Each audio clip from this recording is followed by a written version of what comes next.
आज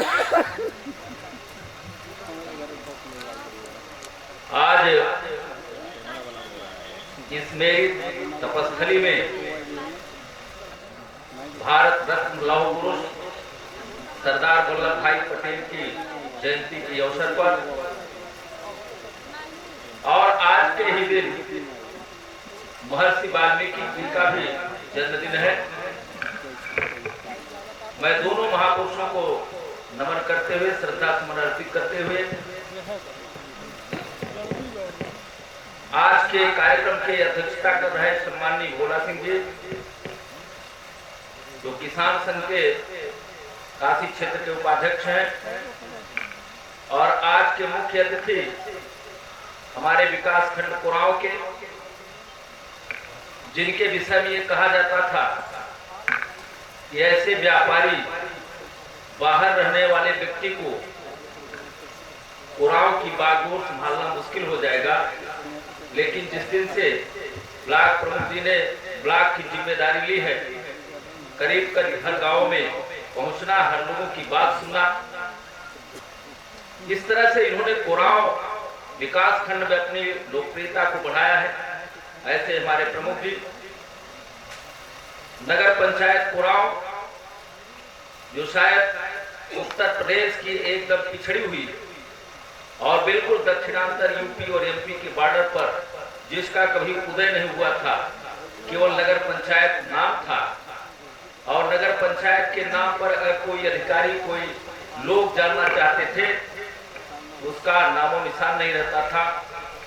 कुराव नगर पंचायत को उजागर करने के लिए, यहाँ की विकास को मुख्य धारा से जोड़ने के लिए ऐसे हमारे नरसिंह केसरी जी, जो नगर पंचायत के अध्यक्ष हुए, मैं आप सबका स्वागत करता हूँ, वंदन करता हूँ, अभिनंदन करता हूँ। और यहाँ पर इस प्रांगण में आए हुए हमारे भारतीय जनता पार्टी के वह जिला उपाध्यक्ष श्रीमान अजीत प्रताप सिंह जी, राजेश्वरी तिवारी जी,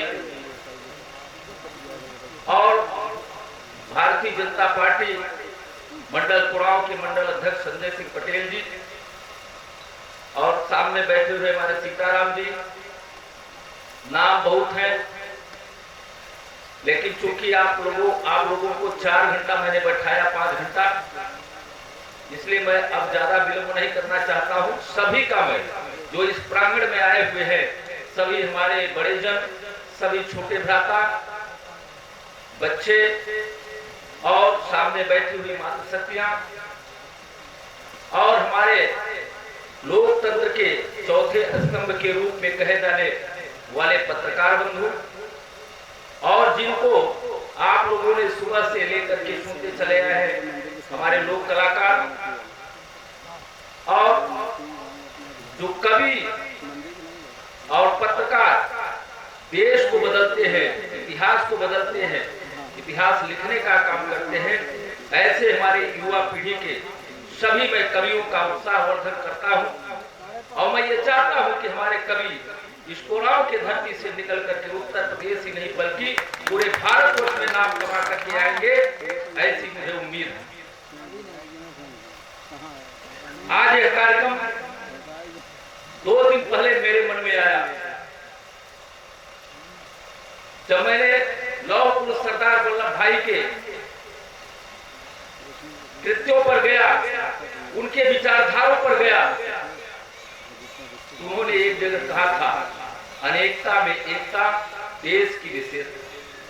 ये हमारे भारतवर्ष की विशेषता है, ये भारतवर्ष की विशेषता नहीं है।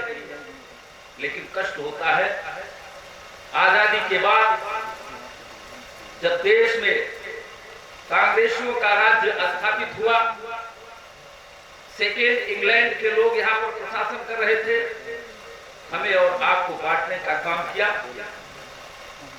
डॉक्टर भीमराव अंबेडकर को कहा कि ये दलित परिवार में जन्मे हैं, इसलिए दलितों के ये मसीहा हैं और दलितों के ये महापुरुष।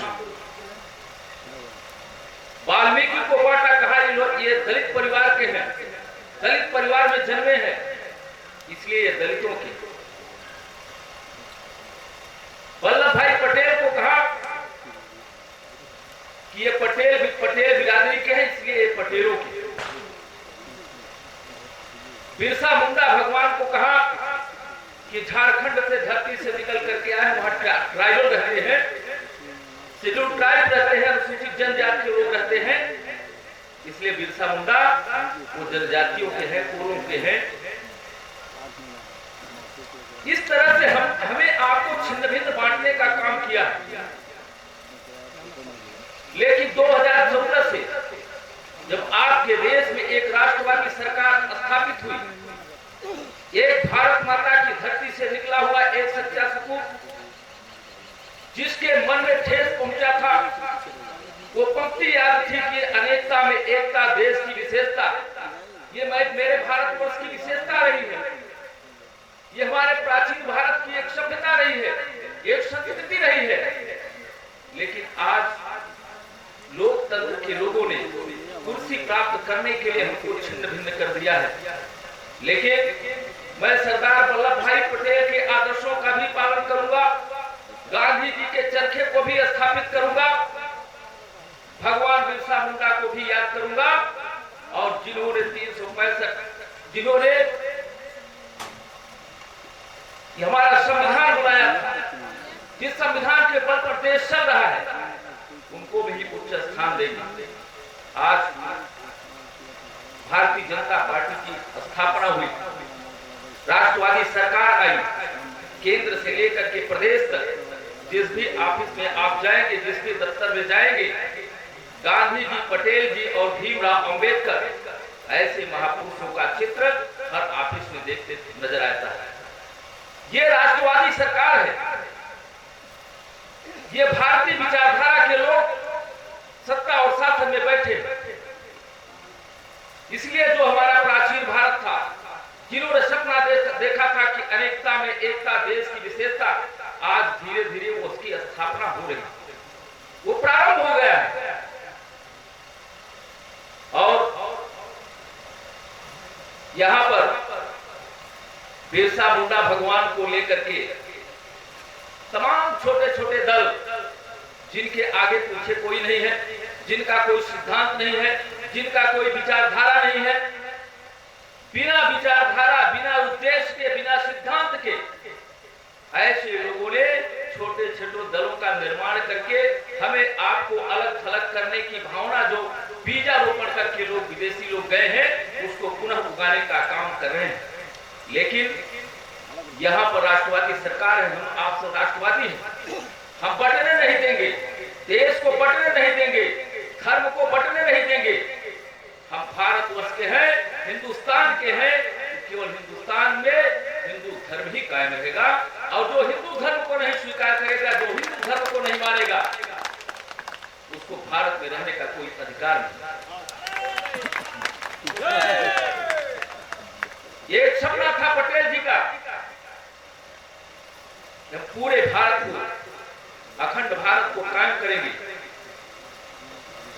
और देखते देखते कई रियासतें हाथ से निकली जा रही थी।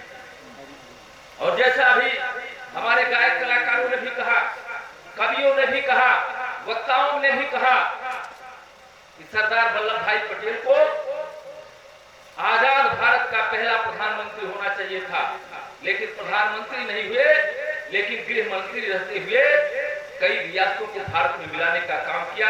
ऐसे हमारे सरदार वल्लभ भाई एक सपना और देखे थे कि जम्मू कश्मीर को हम भारत से अलग नहीं होने देंगे। लेकिन कुछ ऐसे आदिताई यहाँ पर प्रशासन के रूप में आए, प्रशासकर्ता बने, जो कश्मीर को किनारे कर दिया, वहां का झंडा अलग कर दिया, वहां का संविधान अलग कर दिया, वहां की सरकार अलग कर दिया। कहा वहां भी एक प्रधानमंत्री होगा, वहां भी एक झंडा होगा, वहां भी एक संविधान होगा, वहां भी एक तंत्र होगा। लेकिन राष्ट्रवादी सरकार ने कहा ये मैं नहीं चलने दूंगा। अब तक जो चलाया वो चलाया, लेकिन अब नहीं चलने पाएगी। कान खोल के सुन लो विदेशियों, विपक्षियों, ये भारतवर्ष में गुजरात की धरती से निकला हुआ सरदार वल्लभ भाई पटेल की सोच वाला नरेंद्र भाई मोदी देश को चला रहा है, इसलिए वो कायम रहेगा। जम्मू कश्मीर को हम एक करके रहेंगे। नरेंद्र भाई मोदी जब दूसरी बार देश के प्रधानमंत्री हुए तो सबसे पहले उन्होंने कहा मैं पटेल जी के सपने को साकार करूंगा। और विदेशियों को देखते देखते, विपक्षियों को देखते देखते किसी को पता नहीं चला कि कश्मीर का भारत का अंग हो गया। 370 की धारा 35 से समाप्त करके जम्मू कश्मीर को आजाद। आज उत्तर प्रदेश में एक मुख्यमंत्री है तो जम्मू कश्मीर में भी एक मुख्यमंत्री होगा, वहां भी लोकतांत्रात्मक चुनाव होगा। इस तरह की विचारधारा के हमारे महापुरुष थे और उसी विचारधारा के साथ आज का यह जो कार्यक्रम की रचना हमने किया है, अगर मैं देश को इकट्ठा नहीं कर सकता हूं तो कुरान में जो हमारी अनेकता में एकता है उस एकता को कायम करने के लिए मैंने सरदार वल्लभ भाई पटेल की जयंती का उत्सव किया। पटेल जी हमारे भी हैं, पटेल जी आपके भी हैं, पूरे समूचे समाज के हैं। हमने अशफाकुल्लाह को भी अपनाया है, वो देश को आजाद कराया है। वो मुसलमानों के नहीं है, वो हिंदू धर्म को मानने वाले भी ऐसे अशफाकुल्लाह भी हमारे, उनको भी हमें याद करना चाहिए। अगर हम वल्लभ भाई पटेल को याद करते हैं, भीमराव अम्बेडकर को याद करते हैं, गांधी जी को याद करते हैं, अशफाकुल्लाह को भी हम याद करेंगे। और इसीलिए मैंने आज यह शुभारंभ किया है और आप लोगों को 4 घंटा भी मैंने कष्ट दिया है, उसके लिए मैं क्षमा चाहता हूं। और आज ये मेरी तपस्थली है, ये विद्या का मंदिर है, सरस्वती का मंदिर है और मैं चाहूंगा कि यहाँ से एक संकल्प के साथ हम लोग चले कि अगर मेजा में नहीं हो सकता है तो कोरांव की धरती में हम सीख देंगे। कोरांव की धरती उत्तर प्रदेश में नजीर बनेगी। यहाँ कोई भिन्न नहीं है, सभी हमारे भाई हैं। हम एक वसुधैव कुटुंबकम की भावना से इस वसुधा पर रहेंगे। यह कोरांव से आवाज निकलनी चाहिए। उसका नेतृत्व आपने दिया है। 3.5 लाख यहाँ के मतदाता है जिन्होंने मुझे एक बहुत बड़ी जिम्मेदारी दी है। केवल मैं नाली, सड़क, चक्रोट, बिजली, बम्बा के लिए नहीं चुना गया हूँ। आपकी अस्मिता, आपके धर्म, आपकी संस्कृति सबको बचाने का काम करूंगा, क्योंकि मैं एक स्वयं सेवक संघ से निकला हुआ एक व्यक्ति हूं और मेरे अंदर भरा हुआ है कि मैं एक हिंदू हूं, एक भारतीय हूं। अगर भारतवर्ष में उसमें नारी का सम्मान हुआ है तो इस युग में भी नारी का सम्मान होगा।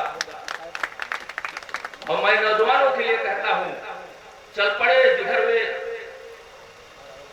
जिस ओर जवानी चलती है, जिस ओर जवानी चलती है उस ओर जमाना चलता है। आज कवियों को, कवि के माध्यम से, मैं अपने वक्तव्य के माध्यम से सारे कवियों का मैं हौसला बुलंद करना चाहता हूं कि आप कविता के माध्यम से कोरांव की धरती को, कोरांव की गाथा को पूरे देश में फैलाने का काम करें। लोक मंच पर यहाँ पर हमारे सांस्कृतिक कलाकार के लोग भी गए। ये ऐसे व्यक्तित्व हैं हमारे कोरांव के जिनको आज तक किसी ने पूछा नहीं है, किसी ने जाना नहीं है, किसी ने पहचाना नहीं है। अगर हम अपने बेटे को नहीं पहचानेंगे, अपने भाई को नहीं पहचानेंगे, अपने परिवार को नहीं पहचानेंगे तो देश को पहचान करके मेरी कोई अस्मिता नहीं रहेगी, मेरी कोई संस्कृति नहीं होगी, तो मेरा कोई धर्म नहीं होगा। इसलिए मैंने यह अपनाया है और आप सबसे गुजारिश है, वक्तव्य बहुत लंबा हो जाएगा। आप लोगों का समय 4 घंटे तक मैंने लिया है, इसके लिए एक बार मैं पुनः बार आपको क्षमा मांगते हुए प्रणाम चाहता हूं। लेकिन इतना जरूर कहना चाहता हूं कि अगर अनेकता में एकता है तो देश को महान बनाता है, तो एक अनेकता में एकता हो और कोरांव को महान बनाना है। इन्हीं शब्दों के साथ एक बार मैं पुनः आप सबका आभार व्यक्त करते हुए, आप सबका इस अपनी तपस्थली भूमि से आप सबका स्वागत करते हुए, और हमारे जो संचालक महोदय है, ये युवा शक्ति है, ये युवा शक्ति है, इसको इसका हौसला बुलंद करना चाहते हैं कि ऐसे युवा हमारे हो जो आज कोरांव का संचालन कर रहे हैं। कल अगर प्रधानमंत्री का भी मंच लगे तो आशीर्वाद देता हूं कवियों को, और इन्हीं शब्दों के साथ मैं अपनी बात को यहीं पर रुकता हूं। बहुत बहुत धन्यवाद। जय हिंद, जय भारत, जय पटेल। बहुत बहुत धन्यवाद आदरणीय विधायक जी। एक और बड़ा ही रोचक कार्यक्रम सुनील